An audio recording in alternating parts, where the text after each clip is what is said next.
It didn't take long for the news of Leeds' demise at Elland Road to reach Manchester United fans 40 miles away at Old Trafford. "Leeds are falling apart again," echoed around the ground, and those who checked their phones for the news would have noted it was Harry Kane who scored the opening goal in a game that relegated historic rivals Leeds to the second division. Tottenham have been awful this season, but Leeds made them look like Real Madrid. Sam Allardyce was seething as his side lost 4-1, and the Reds' final day victory was made sweeter by the West Yorkshire club losing their Premier League status.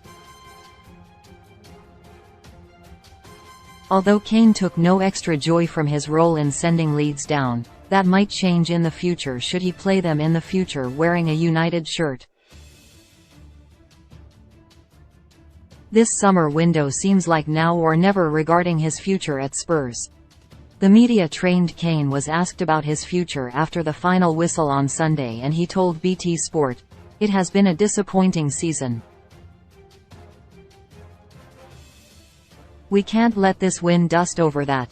A lot to work on. We have had to show fight in some moments. A club this size should not be finishing 8th, and we need to go away, enjoy a break, and look how we can improve. It is part and parcel of being a footballer, speculation about leaving, especially when you are at the top of your game.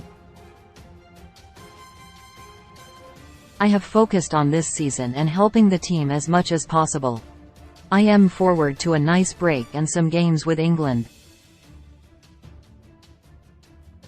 There will be no European football for Tottenham next season after they finished 8th in the table.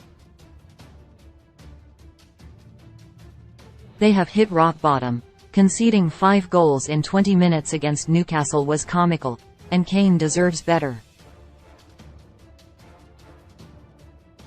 The striker celebrates his 30th birthday in July, and although he's expected to have multiple years remaining playing at an elite level, time waits for nobody, and his chances of winning a trophy at Tottenham are thin.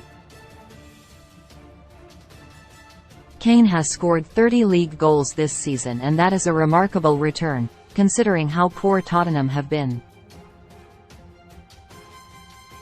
So it's little wonder that Erik Ten Hag has been described as obsessed about the prospect of signing him. Erling Haaland has received the plaudits this season, but there is a case to be made that Kane has actually achieved more in the league, as Manchester City have created buckets of chances whilst Spurs have disappointed. The England international's 30 goals would have been enough for the Golden Boot in 8 of the last 10 seasons. Kane has 4 Golden Boot awards already, and he'd have a 5th for his collection if the monstrous Haaland didn't exist. It's absurd that a section of online United supporters actively turn their noses up at Kane. He's been the closest thing to a guarantee of goals in the Premier League since his emergence in 2014, and had immediately solved the biggest problem at Old Trafford. Ten Hag is aware his side has not scored enough goals, and all too often this term opponents were not killed off in matches. United would almost certainly be preparing for the Europa League final if the world-class Kane had led the attack this season. United were 2 goals up in the first leg of the quarter-finals against Sevilla in April. They created more chances to extend that advantage, but they couldn't finish the job, and what happened next in that tie is now unwanted history. If a credible Premier League title challenge is going to be mounted next season, which still seems far away due to the level of City, then signing a world-class centre-forward this summer is non-negotiable. A deal for Kane won't be straightforward, but the hassle of dealing with Spurs chairman Daniel Levy would be worth it. He's entering the final year of his contract, and a bid in the region of £80 million is better than losing him for free in 2024.